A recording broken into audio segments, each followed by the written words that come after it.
y La Corriente del Golfo Podcast presentan Encuentros, un podcast de Movie, la plataforma de cine seleccionado a mano. Es verdad que escribimos mucho y algunas de las obras quedan sometidas a una especie de limbo, a veces demasiado largo y a veces también permanente. Las voces más destacadas de Latinoamérica y España se reúnen para compartir y explorar el cine que nos gusta ver.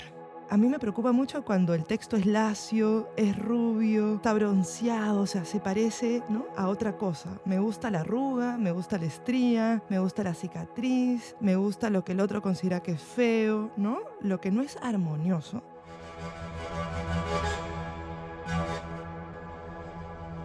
En este episodio se habla del pensamiento cinematográfico que puede comprender la escritura. Inés Bortagaray es una escritora y guionista de Uruguay con una trayectoria de casi 2 décadas en cine. Ha colaborado con importantes directores de Latinoamérica como Ana Katz, Karima Inús, Maite Alberdi y Dominga Sotomayor. En su obra se ha interesado por explorar vínculos afectivos intensos, personajes femeninos complejos y la riqueza narrativa de eventos mínimos. En 2016 obtuvo el premio al mejor guión internacional en Sundance por el largometraje Mi amiga del parque, de Ana Katz. En los últimos años ha adaptado para cine obras literarias que han conseguido gran reconocimiento en festivales. La vida invisible de Eurídice Gusmão, de Marta Batalla, ganadora del premio Una cierta mirada de Cannes en 2019. El lugar de la otra, inspirada en Las homicidas, de Alia Trabuco Serán, que compitió en el Festival de San Sebastián en 2024, y más recientemente, La perra, de Pilar Quintana, estrenada en la quincena de cineastas de Cannes 2026.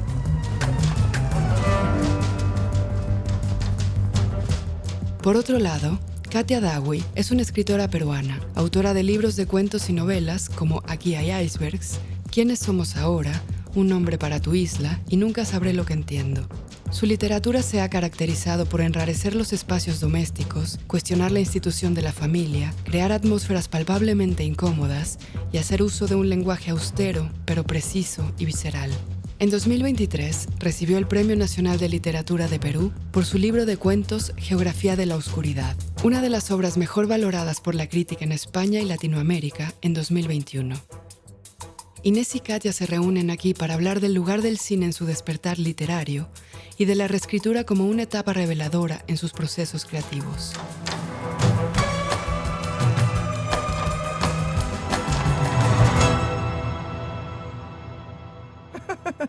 Hola Inés, buenos días.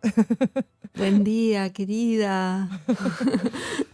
Hay un río de por medio, pero no se nota. No se nota, pero es muy loco, ¿no? Tú vienes de una ciudad con Rambla y yo con Malecón. Pensaba que eso tenemos en común, ¿no? Ese paisaje, en tu caso, que es muy marítimo también, ¿no? Es un río que parece mar. Sí, es un río que parece mar, que en realidad es un estuario, pero que vivimos como mar. Montevideo tiene un comportamiento, un vínculo con la costa que es completamente, sí, de balneario y de apego y también de observación cotidiana gracias a los 22 kilómetros de Rambla que tenemos. Pero es verdad, nos une también eso. Sí, pensaba, ¿qué efectos tiene en mí haber cambiado el agua salada por el agua dulce, ¿sabes? Porque claro, yo antes veía mi malecón de Lima y era de frente Océano Pacífico, y de pronto ahora vivo lejos del río. Sé que es un río, pero vivo lejos de él. He perdido el cuerpo de agua. Es raro. Episodio 5. Elogio de lo inútil. Yo quería preguntarte, ¿qué fue primero para ti? ¿El pensamiento cinematográfico, ¿no?, de marcar los detalles, o siempre te acompañó, ¿no? O la escritura, el huevo y la gallina de tu escritura, ¿no? ¿No? ¿Cuándo pasaste de un lado a otro, ¿no? La convergencia, los vasos comunicantes también. Es muy lindo de ver el paso a paso de tu pensamiento. Bueno, sí, me encanta esta pregunta y tiene que ver con una que yo después también te quiero hacer a vos. Pero yo creo, en mi caso, lo que primero vino fue la literatura, seguro. Lo que primero llegó es la lectura, ¿no? Lo que yo quise y, y necesité hacer primero fue leer, y mi casa en ese sentido era una casa muy generosa. Mi madre era profesora de literatura. Cuando yo era chica, mi madre estaba destituida por la dictadura militar y no pudo dar clases de literatura durante los 12 años que duró la dictadura, y sí daba clases particulares en casa. Y entonces, por un lado, teníamos a mi madre en la cabecera de una mesa con estudiantes que tenían alguna dificultad con literatura y que iban a casa de tarde a tomar clases. Entonces estaba la idea de obras, autores, movimientos dicha por mi madre, por la voz de mi madre, y nosotros ahí medio deambulando, intentando hacer silencio. Por otro lado, después estaba las bibliotecas, los libros y un cierto desorden irreverente sobre qué libros nos convenía o no nos convenía leer. Todos los libros podían ser leídos, no había algo así como estantería con literatura infantil o juvenil, aunque había algunos libros, había así de Julio Verne, de Salgari. Todos los libros estaban un poco abiertos y entreverados. Entonces yo hablo especialmente acá ahora de esta condición de lectura porque creo que es una condición muy fundacional tanto para escribir como para escribir el cine. Como para escribir el cine es ver cine. O sea, la formación, yo la entiendo así. La formación literaria viene de leer, la formación cinematográfica viene de ver películas. Para mí. Absolutamente. Y ahí entonces fue, sí, con la lectura y los diarios íntimos, los regalos, los diarios íntimos con candado, los cuadernitos de tapadura, los cuentos y redacciones, el encontrar que una es buena para algo, cuando también es tan claro que es mala para tantas otras cosas. Por ejemplo, vos eras deportista ya de niña, ¿no? Pero a mí me iba muy mal en gimnasia. No sabía hacer paro de mano, no sabía hacer casi nada. Una vez tiré un plinto intentando hacer un salto. La profesora de gimnasia me dijo idiota. No. y no pude. Y no pude. Y bueno, y esas cosas también resultaron para mí muy de una definición bastante temprana. Entonces, primero llegó eso, llegó a hacer los cuentos, las redacciones, las confidencias en el diario. Y mucho tiempo después, si querés ahora en un ratito te cuento, va a venir el cine. Primero, sí, seguro primero la literatura. Ahora, yo quiero hacer una pregunta, y es que hay en la memoria que está tan viva de tus cuentos, en los gestos mínimos, en los cuerpos, una noción que para mí como lectora siempre apareció cuando te leía, de un cierto movimiento o de una acción que parecen totalmente cinematográficos. Escribís las escenas como si fueran, escribís esas viñetas, esas escenas como si fueran secuencias cinematográficas, o el cine aparece después en nuestra lectura. ¿Cómo sentís eso? Sí, yo escribo pensando en una cámara frontal de trekking o de minería, ¿no? siempre estoy preguntándome dónde está la cámara. Esa es una pregunta que me hago todo el tiempo. Y me interesa, por ejemplo, no adjetivar mucho, no ponerle nombre a los personajes, ¿no? Siempre estoy confiando en que el otro va a entender que quien lee es sensible, es inteligente y va a, a terminar de rellenar lo que yo estoy poniendo. Pero mi pensamiento siempre es cinematográfico. Siempre tengo la fantasía que alguien está filmando cada uno de mis cuentos. Y eso me ayuda a pensar la secuencia. E incluso la actúo, ¿no? La actúo. De qué puerta sale, cómo se sienta.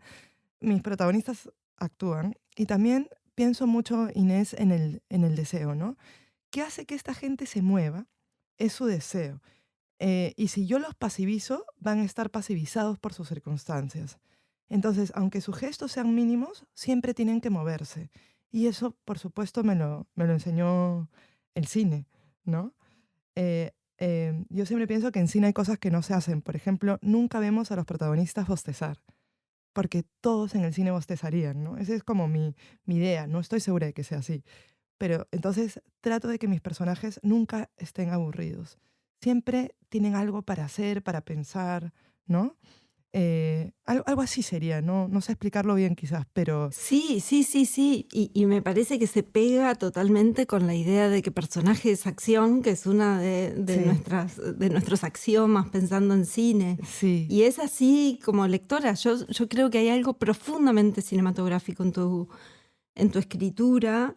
Y ahora que hablabas de los adjetivos ausentes, el trabajo sobre la prosa, pensaba en una idea tuya que me había encantado. Vos habías dicho que el verbo debe morir, sí, absolutamente. que hay que restar verbo hasta volver la prosa verbo, dijiste. Sí, siempre pienso que para que algo sea literario, ¿no? Para que trascendamos la anécdota en lo que escribimos, hay que darle escoliosis a la sintaxis, ¿no? Que a mí la espalda que me interesa es la que está siempre un poco chueca, tiene sifosis, lordose, todos esos problemas de columna y que el texto también los tenga, ¿no? Eh, a mí me preocupa mucho cuando el texto es lacio, es rubio, está bronceado, o sea, se parece, ¿no? A otra cosa. Me gusta la arruga, me gusta la estría, me gusta la cicatriz, me gusta lo que el otro considera que es feo, ¿no? Lo que no es armonioso es como mucho, es muy material narrativo. Y el verbo es muy colegial y es muy bíblico, ¿no? Dios es verbo, no sustantivo, ¿no? En cambio, en escritura, el sustantivo es hermoso. Escribimos con verbos, pero para que el sustantivo avance en este río, ¿no? Entonces, yo pienso que una de las cosas más lindas, y que tú también tienes, Inés, es la elipsis, ¿no? Tú eres como una hija de la elipsis, ¿no? Tú eres muy generosa en el sentido en que voy a callar, ¿no? Mi texto va a callarse y va a dejar que el otro entienda, ¿no? Y adoro en tu escritura la potencia de la fragmentación, ¿no? Que yo no lo veo como que tú estés fragmentada, ni rota, ni mucho menos. Tú has entendido perfectamente que la forma de avanzar es el fragmento, ¿no? Y por eso nadie busca en tus guiones o en tu literatura que algo sea hiperlineal, al contrario, todo es muy circular, ¿no? Hay algo del tiempo muy japonés en ti, ¿no? Que has entendido eso desde muy chica, creo. Bueno, sí, tal vez también eso responda al aliento de la escritura, que también Mm, muchas veces es así, es un poco, se vuelve intermitente mm, y surge a veces a borbotones. mm, Y ahora pensaba en esto de lo colegial que mm. mencionabas con el verbo y en ese trabajo sobre el lenguaje que dista de ser, o debería distar, yo creo, del virtuosismo. Cuando uno dice, ay, qué bien filmada una Mm, película, o qué virtuoso ese libro, es que algo para mí un poco no ocurrió. ¿No? claro, Cuando se ven como, me parece, las destrezas técnicas y los no trucos, los trucos y no Sí. la emoción. Yo creo que hay algo que siempre es lo fundamental y está en el orden, en el mundo de la emoción, en el mundo de la risa, en el mundo de lo que nos resulta conmovedor, inolvidable, premonitorio también. Y pensaba en Lebrero, Mm. pensando también en el lugar de los talleres literarios y la oportunidad muchas veces que muchas veces nos da esa sesión colectiva de lectura, de generosidad también, de escuchar y de ser escuchados. Yo la tuve con el taller de Lebrero y cuando antes de llegar al taller, yo había entrado con la escritura desde aquellos cuadernos hasta el Lebrero, que básicamente estoy pensando en la adolescencia, la primera juventud. Había entrado en una peste que es la peste de lo bien pensante, de la escritura, de lo presuntamente correcto, de la escritura que se luce a sí misma o se mira a sí misma en una, en una floritura de la corrección, ¿no? Hay algo que creo que solo con la experiencia, y a veces un taller te da esa experiencia de una manera más abreviada y muy preciosa, se puede salir se puede una curar de esa peste, que es una peste muy común. Para mí es como el funambulista, algo de la escritura. Es como funambulismo, en el sentido en que yo no le quiero ver al funambulista su gesto de preocupación. Yo no le quiero ver su dolor, yo no le quiero ver su truco, yo quiero que camine por la cuerda en altura como si fuera a cocinar 2 papas, ¿no? Y es difícil cocinar 2 papas también. Entonces, hay algo como del gesto vanidoso, muy puestecito, muy hecho para el lucimiento, muy soberbio, que traspasa el cine, traspasa las artes, ¿no? Que uno dice, quiere demostrarte que sabe, cuando en realidad la escritura tiene que ver con no terminar de saberlo, ¿no? De nunca poder agarrar eso, como algo de llegar al centro por la periferia, ¿no? Como del margen, del borde, de la frontera, ¿no? A mí me encanta la escritura que tiembla, ¿no? Para ponerte un paisaje peruano, ¿no? El terremoto, ¿no? No quiero ver al escritor dudar, pero quiero que su escritura dude, ¿no?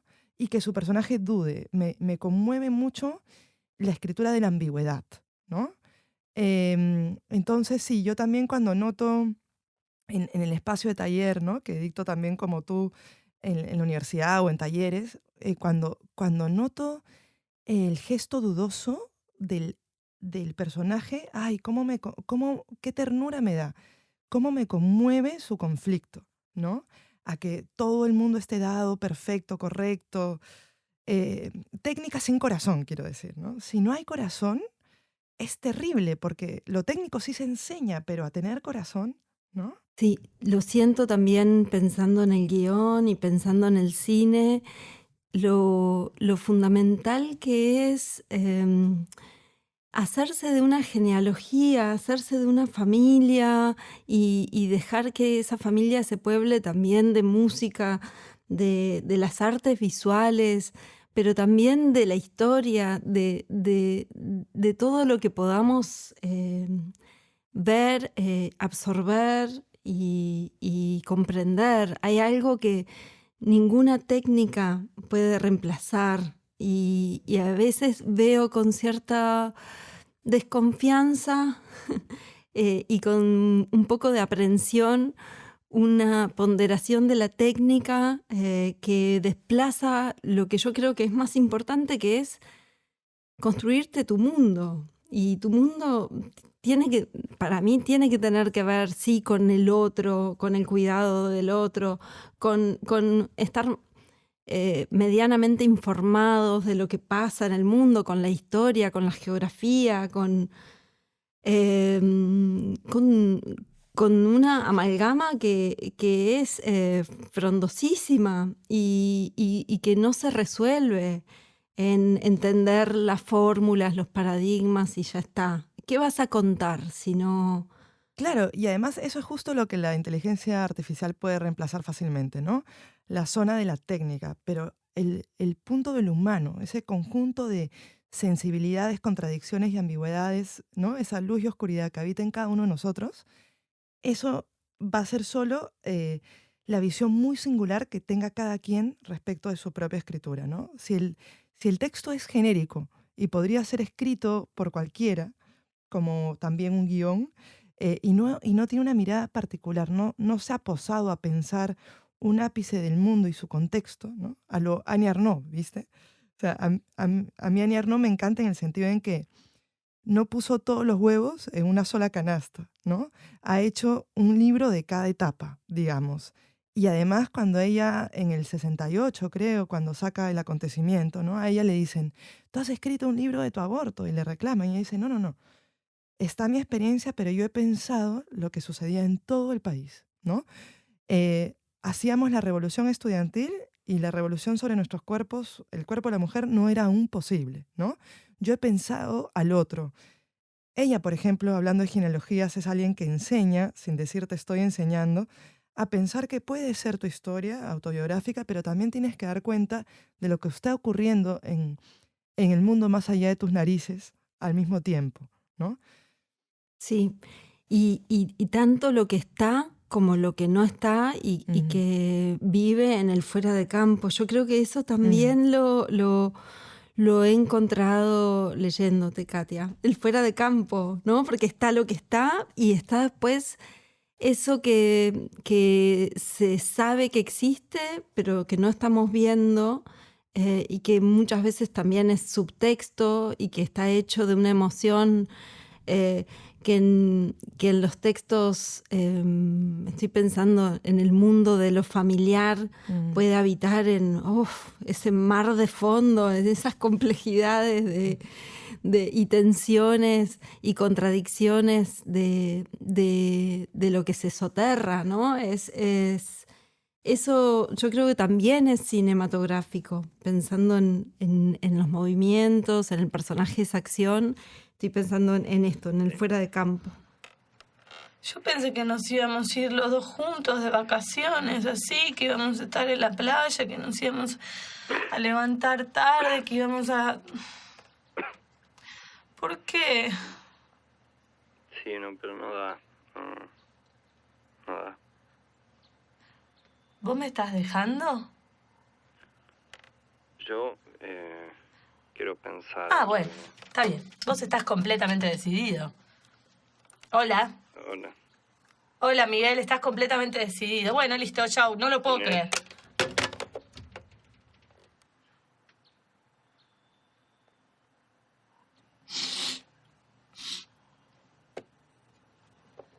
Hola. Hola, Miguel. ¿Vas a hablar o vas a cortar? Voy a hablar. Acabamos de escuchar un fragmento de Una novia errante de Anna Katz. ¿Cuál sería para ti tu genealogía, tanto en escritura como en cine? O sea, ya quiero que se te mezclen esas, el río se te choca con tu mar, ¿no? ¿Cómo ocurrió en ti? ¿Qué viste, qué leíste que te formó y te hizo moverte entre ambos mundos? Bueno, yo venía con esto que te contaba de la literatura como un lugar temprano, después la corrección, y con la corrección debo decir que hubo algunos textos que siento especialmente responsables de esa fase. Los No sé culpables. si lo hablamos, sí, pero Juan Salvador Gaviota Ay, Dios. y Corazón de Edmundo de Amici. Ay, Corazón es hermoso. Sí, pero Corazón yo creo que igual también a mí me llevó a ese lugar de lo bien pensante, del sacrificio. Absolutamente, es muy manipulador, ¿no? Y Juan Salvador Muy. Gaviota también. Muy, muy. Y después el vacío, porque después ya dejé de escribir, después el taller del hebrero, y acá viene algo que creo que es fundamental, y es la formación cinematográfica que yo vinculo y atribuyo directamente a la Cinemateca Uruguaya. Es nuestra Cinemateca, que es una institución histórica, prestigiosísima en Uruguay, pero también en el mundo. Somos un país que se puede vanagloriar de tener su cinemateca. Sí, qué suerte. Y yo creo que la formación cinematográfica, en mi caso, vino de haberme hecho socia de Cinemateca, de haber ido a Cinemateca con 20 años con mis amigos, con mis amigas. Sobre todo era un grupo de amigos que veníamos de la facultad.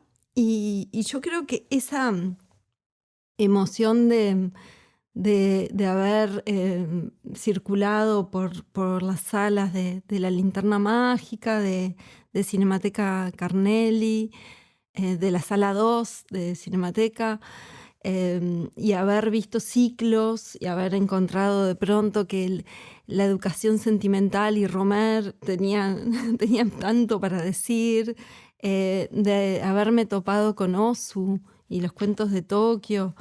Eso de pronto empezó a querer decir algo, eso y la amistad. Yo creo que también hay algo de lo colectivo que está muy vivo en ese encuentro del río y el mar, ese estuario, porque las películas no las veía sola, o a veces sí, pero muchas veces las veía acompañada en esta barra de amigos, y había mucha conversación en torno a las películas, y ellos entendieron primero que querían dedicarse al cine. Después hicieron 25 Watts, que fue una película que partió las aguas también acá, para pensar en el cine. Y yo fue unos años más tarde cuando entendí que tanto la escritura como el cine podían vivir bien en el oficio que tengo hoy, que es el del guión. Y ahí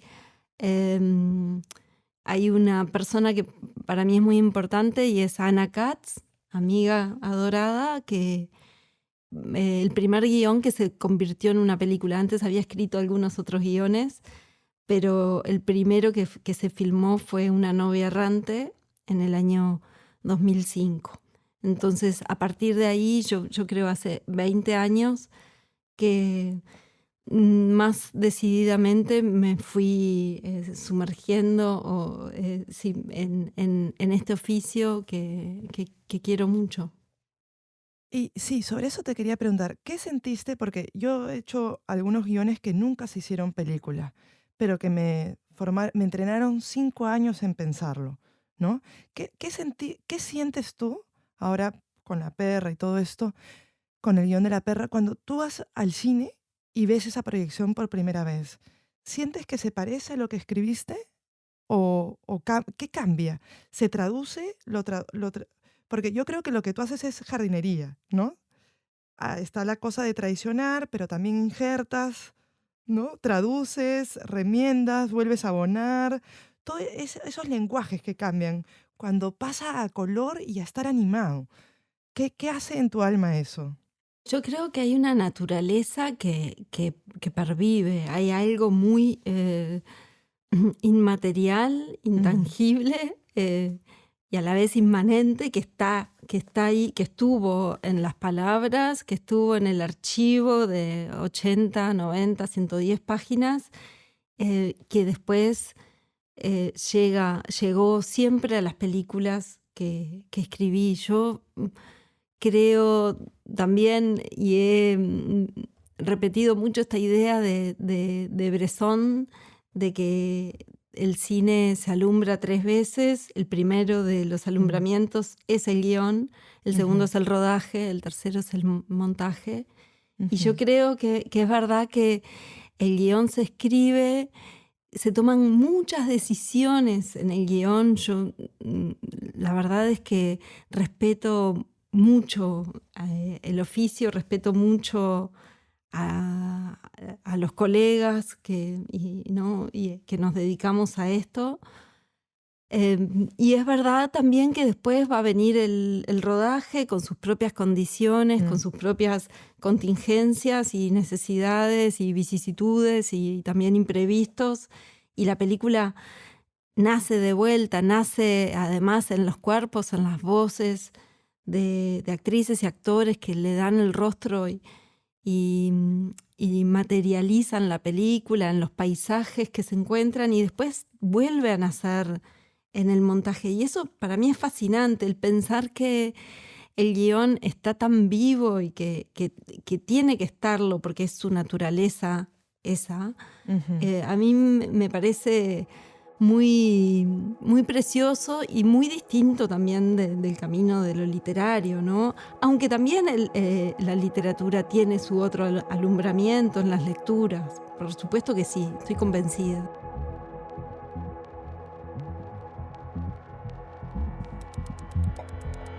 Intermedio. Movie, la plataforma de cine en línea que presenta una selección con curaduría. Películas increíbles, interesantes y hermosas de todo el mundo. Obras maestras del cine, retrospectivas de directores, programas especiales, estrenos exclusivos y selecciones de los principales festivales de cine del mundo. Siempre hay algo nuevo por descubrir.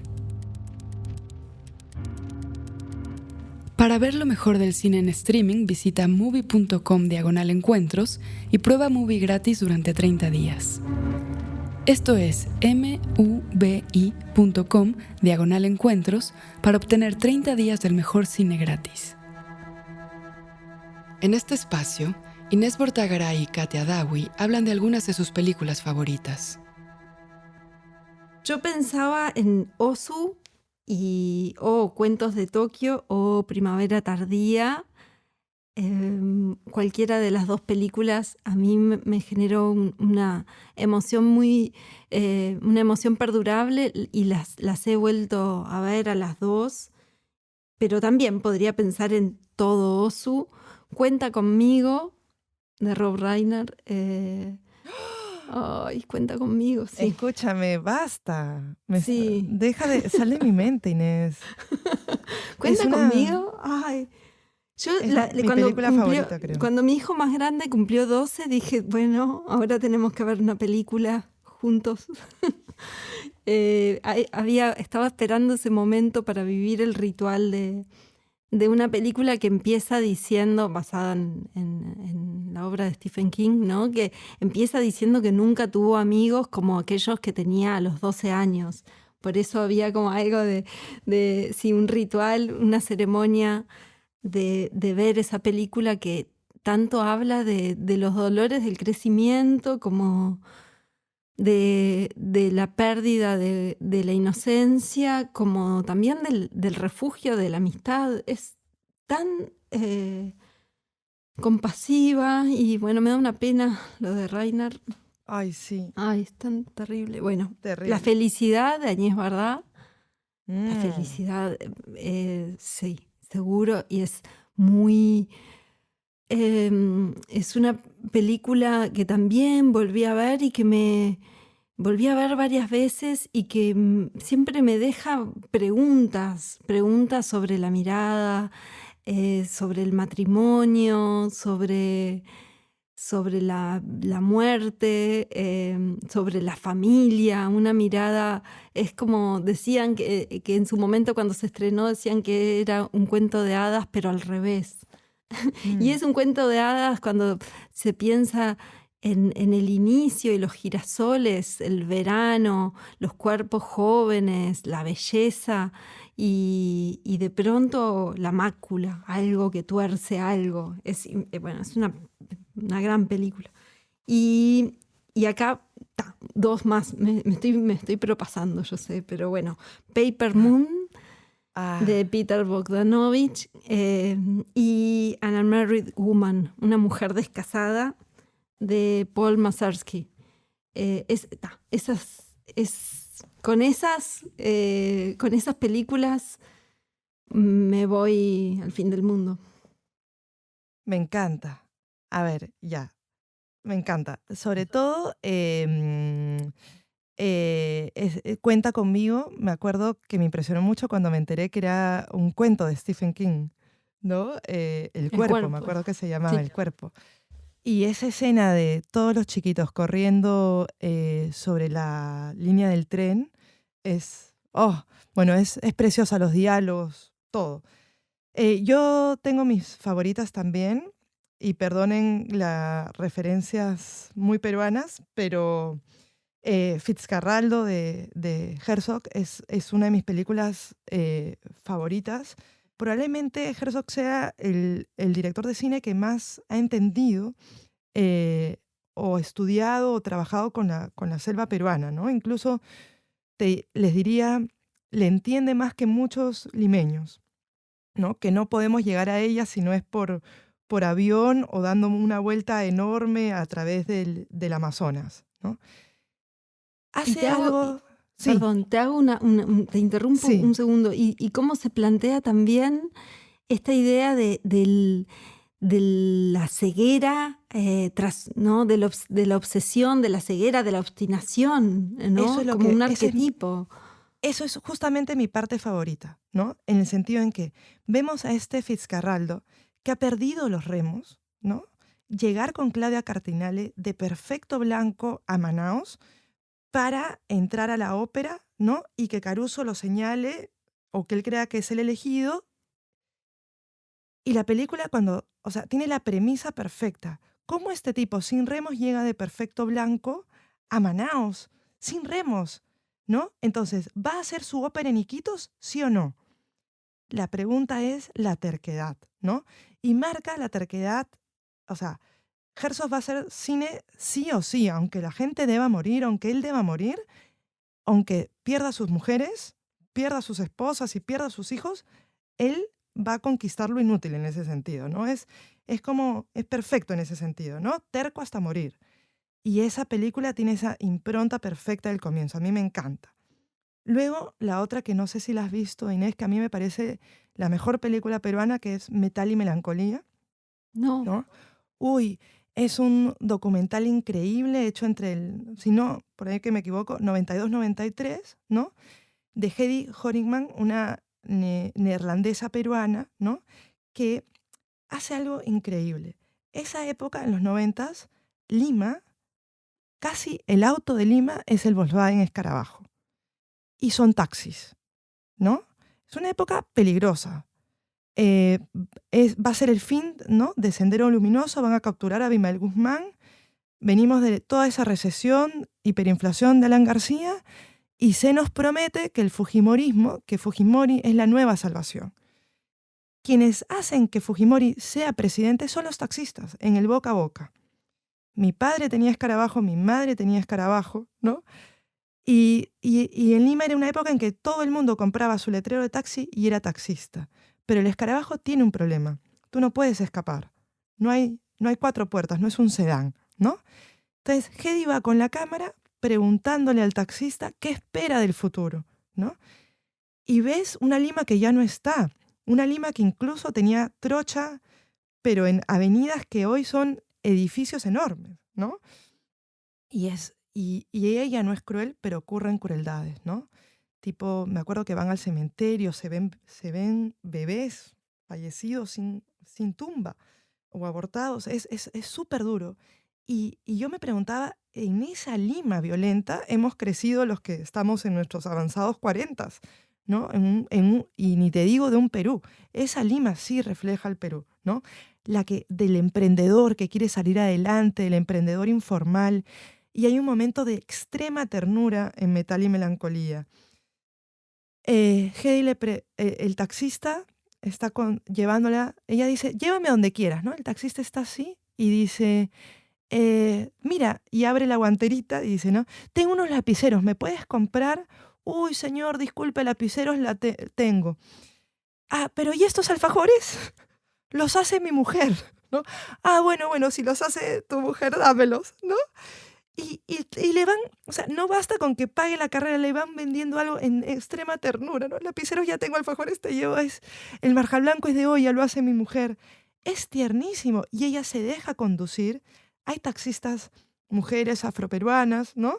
En el Cerro San Cristóbal, por una avenida San Felipe, que era la de mi infancia, ¿no? De Pueblo Libre, yo iba hacia los otros distritos y ya no existe más estas avenidas con casonas, ¿no? Se han perdido las casas, ¿no? Entonces, y todo es la especulación inmobiliaria, ¿no? Bueno, es una película preciosa. Y otra que a mí me encanta, que la acabo de ver, es Un poeta, ¿no? El poeta creo que se llama, ¿no? Que me encanta porque em, tanto Fitzcarraldo como el poeta y Metal y Melancolía tienen que ver con el fracaso, ¿no? Con lo épico es vivir, ¿no? Lo épico es vivir, lo épico es no suicidarnos cada día de nuestras vidas, ¿no? Y no porque tengamos hijos, no, sino lo épico es vivir y aceptar que hay un mundo, ¿no? Que hay un mundo mejor que siempre podemos imaginar, como le ocurre a este personaje poeta, ¿no? Quiere hablar de su poesía y no lo dejan terminar. Lo que él hace es inútil, pero yo no quiero enseñar, yo no soy un profesor, ¿no? Y quiere ayudar a esta chica y al mismo tiempo acaba en una escena de borrachera con ella, ¿no? Como el vicio y existir pese al vicio, ¿no? En Fitzcarraldo su obsesión, ¿no? En el poeta el alcohol y en Metal y Melancolía esto que le dice este señor, ¿no? Lima es metal y melancolía, ¿no? Lima está hecha de 2 M's, de metal y melancolía, ¿no? Del parque automotor, que es la destrucción, digamos, de la capital, ¿no? Todo está hecho para el auto y nada está hecho para la bici y el peatón, ¿no? Entonces, me gustan las películas que sin querer flotan sobre el mismo problema. Voy a ver Metal y Melancolía esta semana sin falta. Te va a volver loca, es para ti, ¿no? Es muy tú y muy Añevardá, ¿no? Esas dos hubieran conversado de todas maneras con un cafecito y un pisquito. Segunda parte. Pero quería responderte algo muy lindo que dijiste hace un ratito, Inés, también, y es que tú tuviste la suerte de tener la formación de la Cinemateca, ¿no? En Perú no tenemos aún hoy una, y de hecho hay leyes contra el cine nacional, por ejemplo. Ahora los militares, hay una junta militar que tiene que revisar ciertas películas de temática peruana, ¿no? Para que no haya apología de ciertas cosas, o sea, hay como una especie de censura respecto de lo que entendemos como cine peruano. Pero al no haber tenido cinemateca, nuestra cinemateca particular fue la piratería. Entonces, en Lima, hasta hace muy poco, ¿no? Hay un lugar que se llama, esto sí existe, Polvos Azules, ¿no? Era mi lugar favorito en el mundo. Yo iba todos los sábados y me compraba unos 20 DVDs y estos señores que te vendían las películas hacían una curaduría. Tenían todo Cannes, todo Oscar, Locarno, todo Hitchcock, ¿no? Todo no sé qué, ¿no? Entonces, todo Bette Davis, todo John Crawford, y tú podías llevarte ese paquete, ¿no? Entonces, uno de los mayores logros de mi vida, cuando nunca me voy a olvidar, a los 23, 24, fue comprarme mi primer televisor con mi DVD, ¿no? Y me hacía mis maratones de películas, de películas, de películas, de películas. Y ese pabellón 18 era increíble en mi corazón, ¿no? Ahora vas y claro, ya hay chucherías y carcasas de celular, pero durante mucho tiempo los directores de cine que iban al festival de cine dejaban sus películas firmadas, ¿no? Las dejaba Herzog y firmaba para César, ¿no? Como que ellos entendían que la forma en que teníamos, los peruanos, los limeños, de ver cine era piratearlo, porque no había cinearte, ¿no? No, en tu cine de barrio no solo pasaba en Hollywood, ¿no? Pero si yo no hubiera tenido eso, yo no hubiera visto grandes cosas, no hubiera aprendido, y lo mismo, estoy segura, mucha gente que ahora con tanto esfuerzo hace cine en el Perú, ¿no? Entonces, pienso que así me hice mi movie particular, ¿no? Que aprendí a ver el cine de movie, digamos, viendo estas magias y que nunca los hubiera visto si no fuera por la piratería, ¿no? Es terrible también decirlo, pero era la forma en que teníamos de acceder.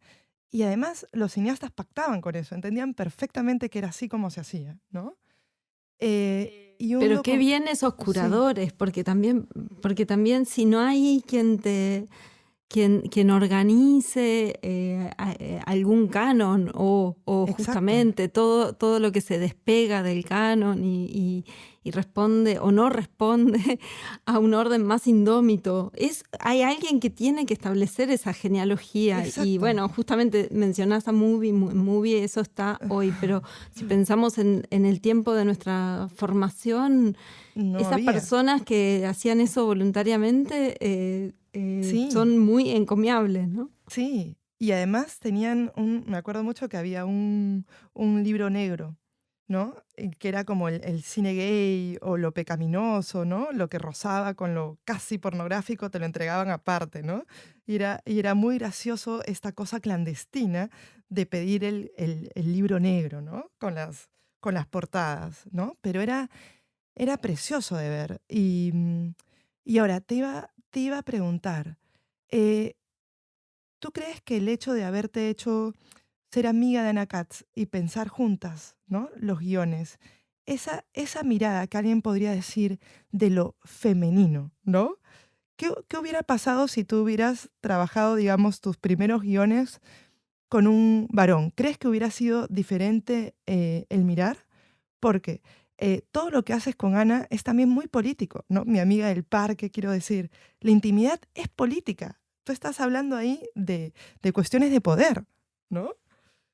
Entonces, quería preguntarte eso. Sí, y es verdad. Ahora, yo creo que cuando estábamos escribiendo, por ejemplo, Una novia errante, no sé si teníamos esa conciencia, una conciencia que por suerte con el correr de los años se volvió cada vez más evidente, ¿no? Y más clara. Había algo todavía hace 20 años atrás, algo tal vez más involuntario, espontáneo, que por que siendo muy transparente igual se expresaba. Quiero decir, nos interesaban en el dilema de una muchacha que quiere pasar unas vacaciones en pareja y se ve abandonada y sometida a ese momento, ese punto de inflexión en un paisaje que no conoce, una especie de Caperucita Roja que se cruza con la Ana Magnani de La voz humana, de Rossellini, inspirada en la gran obra de Cocteau. Había un cruce ahí que sí, por supuesto, hoy puedo reconocer como tremendamente político, pero que creo que cuando escribimos no mostraba del todo esa conciencia. Antes había escrito otro guión, un guión que fue un western, un western que transcurría en los años 50 en Uruguay, con protagonistas uruguayos y japoneses. Me encanta. Pero esa película no se hizo y también me dejó un aprendizaje sobre la frustración, que creo que también tiene que ver con el camino del guionista, porque es verdad que escribimos mucho y algunas de las obras quedan sometidas a una especie de limbo, a veces demasiado largo y a veces también permanente.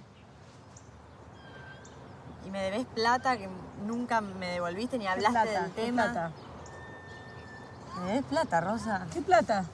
¿100 pesos? ¿Cuánto te debo? No. ¿Qué te No, conflictúa? más. ¿Qué? ¿Cuánto? No importa. Contá, La cuestión es plata, que no me no hayan... importa, porque si me El debes taxi, plata, importa. Bueno, el taxi, 100 pesos que le di de adelanto a tu café hermana. y a un adelanto a mi comida. hermana, 100 pesos. Buenísimo. No, bueno, no importa. No, la verdad que no importa. O sea, a mí me parece que a vos no te importa, ¿no? Esa plata. No sé, es rarísimo. Que de golpe la plata, No sé, son muchas cosas que no. Bueno, a mí también Que hay no me varias cierran. cosas que no me cierran. Para mí la amistad es otra cosa. Vos y yo no nos entendemos. Hay cosas que vemos de manera muy diferente. Por eso. Eso sí. Por eso, es imposible. Para mí ni vos sabés qué clase de madre querés ser. No tenés No tenés instinto maternal. O por lo menos no te llegó, tenés todo por aprender. Vos tenés todo por aprender que ni siquiera sos madre. Te pasaste, ¿eh? Te pasaste, te va a costar mucho remontar esto, ¿eh? Acabamos de escuchar un fragmento de Mi amiga del parque, de Anna Katz. Joy Williams dice esto que yo repito y es que me parece fundamental, ¿no? A ella le preguntan qué hace que un cuento sea bueno. Y ella dice, cuando los protagonistas acceden a una instancia de piedad, aunque no la reconozcan y aunque no vayan a tomarla, ¿no? Tus guiones hablan de la piedad, tu escritura habla de la piedad. Siempre hay algo de preservación con el otro que me hace recordar mucho a Kiarostami, ¿no? Que es un dios bueno Kiarostami, ¿no? Que es como un dios del desierto y es un dios bueno. Esta escena en su peli creo que es algo así como El viento nos llevará, disculpen, no me acuerdo bien el título, pero tiene a este protagonista que va a hacer una investigación, va a hacer una entrevista, y no logra su entrevista, entonces patea una tortuga, ¿no? Y ¿te acuerdas? Y es un momento precioso porque el protagonista se pierde que la tortuga se voltea, ¿no? Si esto era Breaking Bad, la tortuga se quedaba para siempre patas para arriba, ¿no? Y tú eres una guionista de dejar que veamos la tortuga poniéndose de nuevo boca abajo, aunque el protagonista se la pierda. ¿Coincides en eso un poquito? Di que sí. Ojalá, ojalá. Sí. Ojalá. Hay un amigo, Arauco Hernández, amigo muy querido, director de fotografía, que dice mucho que en el cine, cuando terminamos de ver una película, no habremos sabido, no sabremos quién es el protagonista, pero sí sabremos de qué es capaz. Ah, hermoso. Y esa idea de la capacidad que se pone en evidencia a lo largo del metraje de una película, nuevamente, bueno, tiene que ver con la acción, con personaje es acción, tiene que ver con las contradicciones, totalmente. Y sí, entre las contradicciones, yo creo que cada vez llevo peor las películas, llevo peor esta idea que creo cuando era más joven me seducía mucho, de la risa a costa de los personajes. Por ejemplo, estoy pensando en Todd Solondz, me encantaba Todd Solondz, me reía mucho con las películas de Todd Solondz y ahora preferiría dejarlo ahí. No sé si tengo tantas ganas de revisitar esa emoción porque hay algo, decís la palabra piedad, hay algo así de la piedad, de la compasión que estoy necesitando más, tal vez porque el mundo se puso suficientemente o demasiado despiadado, ¿no? ¿Tú sientes que la escritura de lo que es para ti es solitario? ¿Lo llamarías solitario? ¿O dado que tus hijos revuelan en la casa, nunca es solitario para ti? Sí, igual yo creo que es solitario, aun cuando haya interrupciones, intermitencias o ocasionalmente otras voces, yo creo que es solitario y es bella esa soledad y es importante. Pero ¿cómo se puso de transgresor, ¿no? el oficio de la escritura defendiendo esos tiempos? Sé que se ha escrito mucho en muy diversas situaciones y muchas veces con situaciones enormemente apremiantes. Estoy pensando en escrituras desde la clausura o el cautiverio, escrituras atrapadas por situaciones desdichadas y a veces terribles, pero hay algo de este tiempo que no tiene nada que ver con los tiempos de la escritura y con la belleza de lo inútil. Y hay que hacer un elogio de lo inútil. Y el arte... Es que sí, viste, todo es muy inmediato, todo es para ayer, todo es... a mí lo que más me hace pensar el mal de época, ¿no? Es que estamos como divididos entre la ansiedad, la sensación de que nos estamos perdiendo de algo todo el tiempo, la sensación de que el mundo se va a acabar, todos mis seres queridos están muy empastillados, ¿no? Y yo me pregunto que, o sea, ¿será que porque yo tengo cierta calma por escribir y que escribir me permite pensar mi realidad y pensar al otro, yo no, estoy como instalada en la vida, además escribo como tú, el realismo, ¿no? Entonces, no sé, yo creo que detenernos para escribir es muy, en ese sentido, antisistema y también está muy mal visto porque es poco productivo. O sea, imagínate, yo enseño en una carrera que se llama Artes de la Escritura. O sea, mi ley la quiere cerrar mañana. O sea, qué inútil escribir. O sea, esos padres, ¿no? Vas a meterte en una carrera de pregrado de escritura. ¿Qué es eso, no? La pregunta, ¿de qué vas a vivir? ¿De qué si te va a reemplazar la IA mañana, no? Entonces, hay una angustia de estar vivos, pero también creo que es un tiempo de gracia y creo que tú vas a poder decir, o yo, ¿no? Hecho sin inteligencia artificial. Y que esa frase va a cobrar un valor como cuando compramos algo que dice artesanal, ¿no? Creo que va a tener un valor que nos esforcemos por tomarnos el tiempo de pensar. Y la IA responde perfectamente a esta época, ¿no? Ganas tiempo. ¿Por qué quiero ganar tiempo en pensar? Si No, pensar porque toma creo tiempo. pero además porque hay una trampa y es que se gana tiempo para ser más explotado. O sea, Y para ampliar los autoexplotado márgenes de la también. explotación, básicamente. Eso es lo que Claro, siento. O sea, se claro. gana tiempo para hacer más cosas, cosas más allá de lo posible. Entonces, se aumenta el margen de la autoexplotación. Yo creo Exacto. que es una grandísima trampa. El otro día estaba leyendo, no lo tengo acá porque no tengo el celular a mano, pero un texto de Ionesco que hablaba en 1961, hablaba de un país sin arte, un país que considera inútil o que desdeña el arte. Es un país en donde cualquier día puede venir una bestia cualquiera, dominada por la rabia y llevarte de las narices. Él lo dice de una manera muy bella y muy especial. Pero bueno, eso, en 1961 está haciendo un retrato que se parece diáfanamente a este tiempo. Sí, yo también, cualquier cosa que leo siempre me está llevando a que los tiempos se parecen a sí mismos, ¿no? Siempre el mundo pareció en extinción. Lo que ocurre ahora es que nos enteramos en tiempo real de todo, ¿no? Estábamos hablando de Kiarostami, ¿no? Que su casa se la volaron hace poco, ¿no? En un misil israelí, ¿no? Estamos viviendo en un tiempo de guerras, de deshumanización y que empiezan por el lenguaje también, ¿no? La guerra es primero de palabra, ¿no? El maltrato.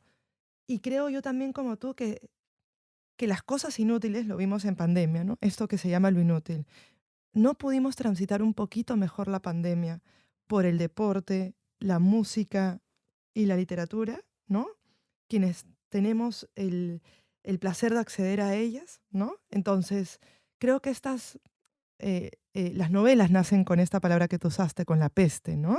Mary Shelley juntándose para pensarlo en medio de una peste, ¿no? Es el arte lo que nos permite emplear esta palabra que ya es un poco sospechosa, ¿no? Resistir, quedarnos un rato más, no siempre hacia el dinero, ¿no?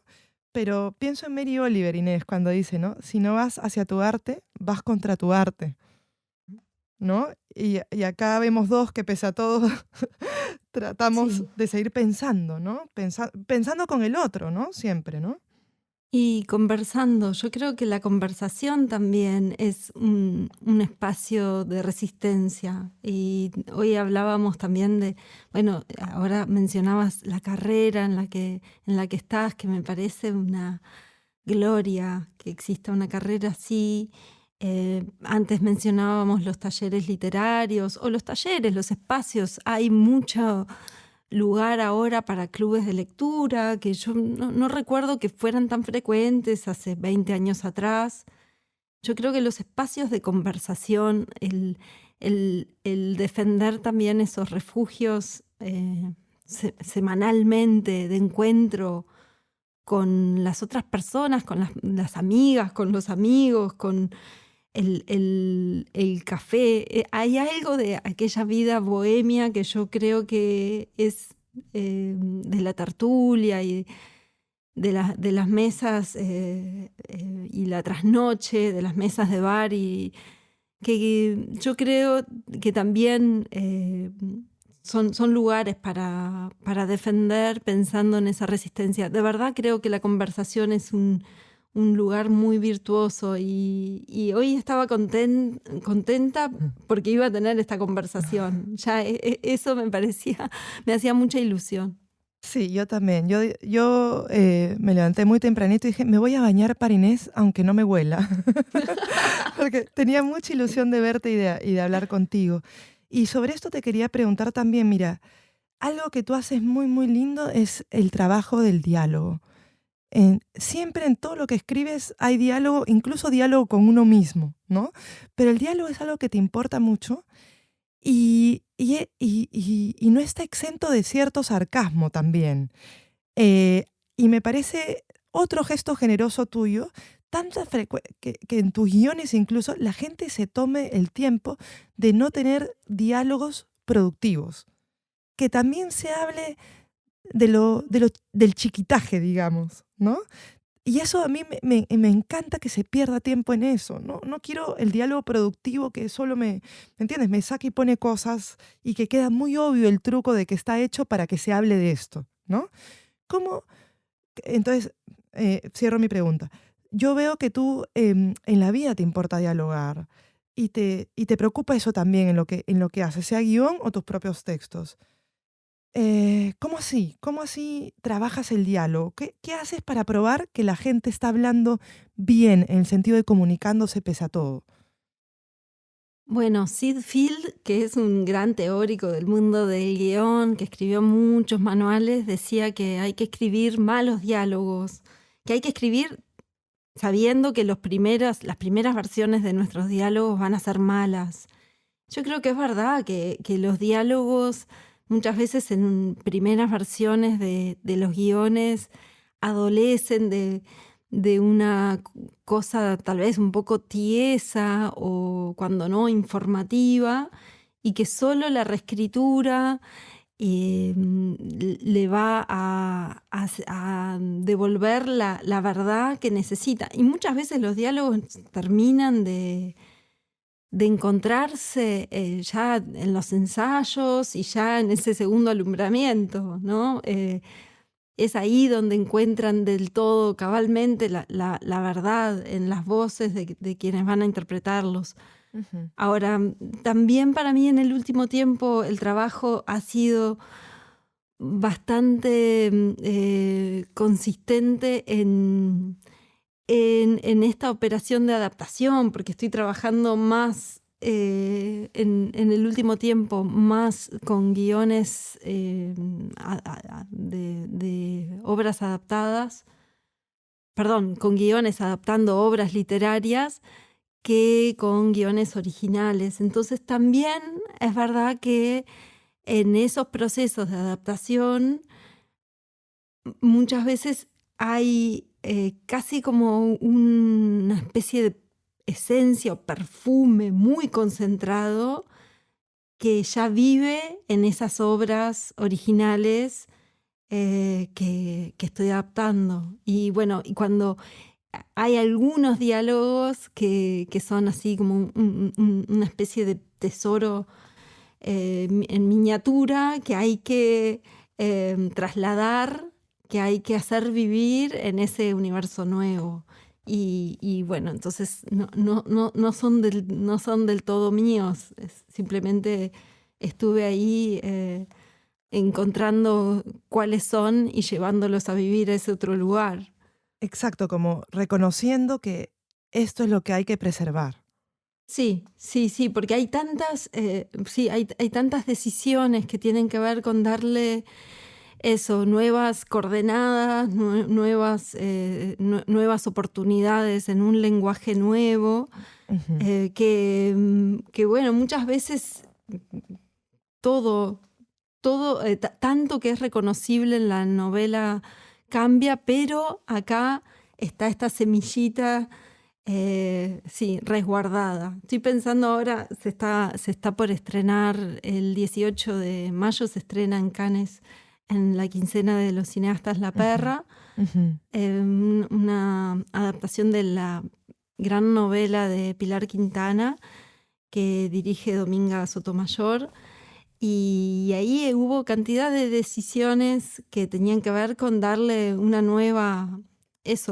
nuevas oportunidades de acuerdo a ese mundo nuevo que es el cinematográfico, a una historia que habla de una mujer y una relación tan importante con su perra en la novela, en un acantilado entre el Pacífico y la selva, y en la película en una isla. Había que encontrar cuál era ese nuevo paisaje que sirviera a ese propósito del aislamiento muy profundo, y lo encontramos en una isla.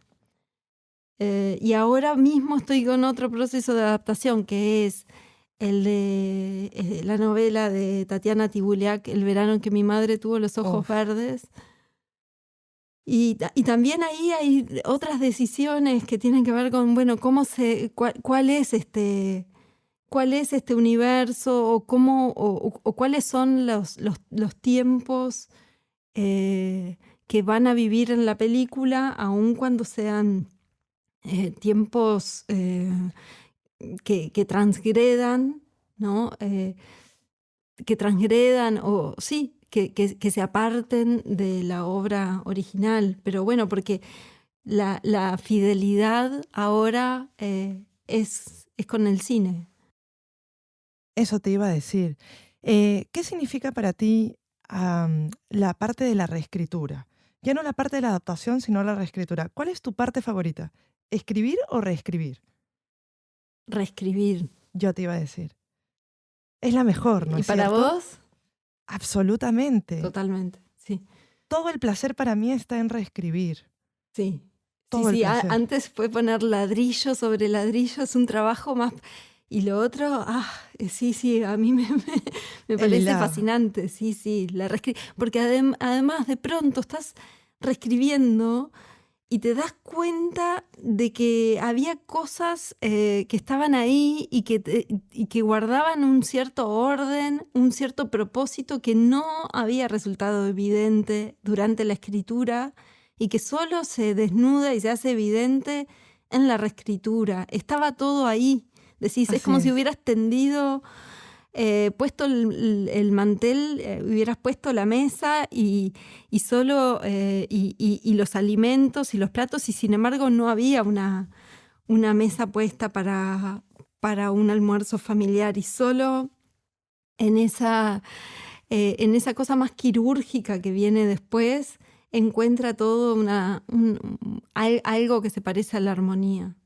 Qué lindo eso que dices, sí, porque la reescritura es esta zona donde uno siente que está controlando, ¿no? Y entendiendo el mundo interno de lo que está ocurriendo, y de pronto de la nada ocurre algo como muy extraliterario, quiero decirte, donde ocurre realmente, o más bien muy literario, que es que ya no lo puedes controlar.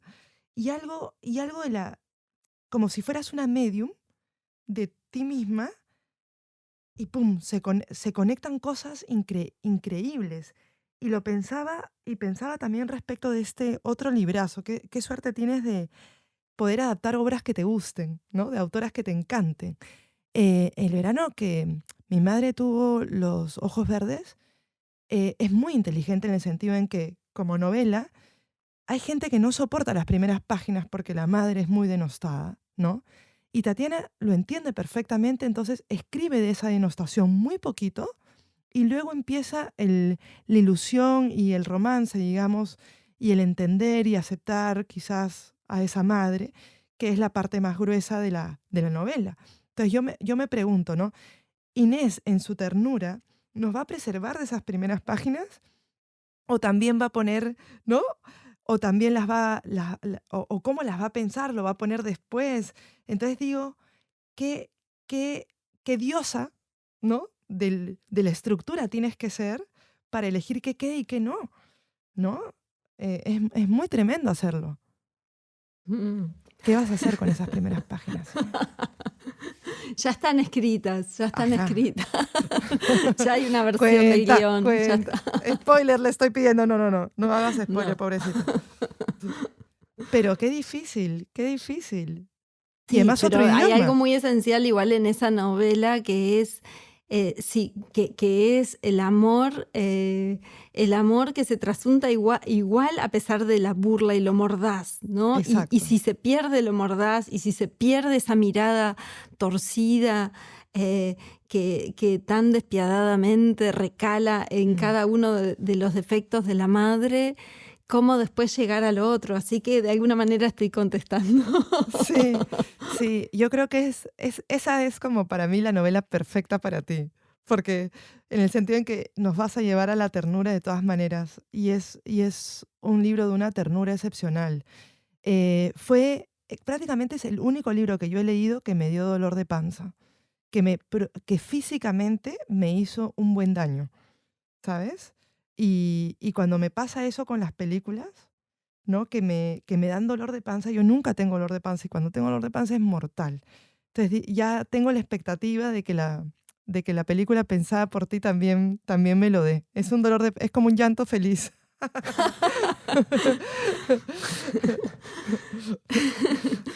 Te voy a extrañar.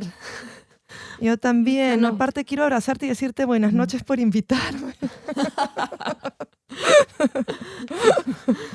Bueno, muchas gracias. Yo voy a agradecer igual la oportunidad de esta conversación de Movie Podcast y te mando un beso grande y nos vemos pronto. Yo también. Agradecer a Movie que nos reencontró.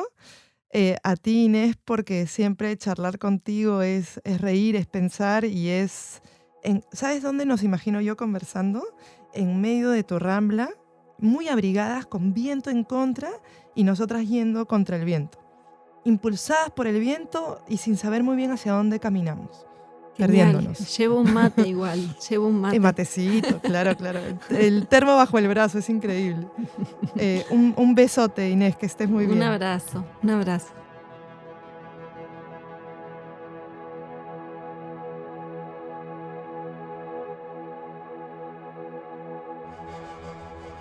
Encuentros.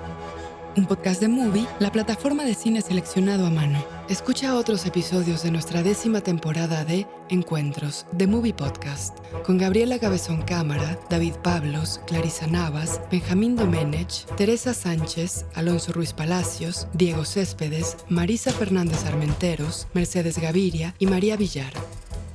Esto fue Encuentros, de Movie Podcast, con la participación de Inés Bortagaray y Katia Dawey. Idea, F.K. Karel, Sandra Gómez, John Barrenechea y Ricardo Giraldo.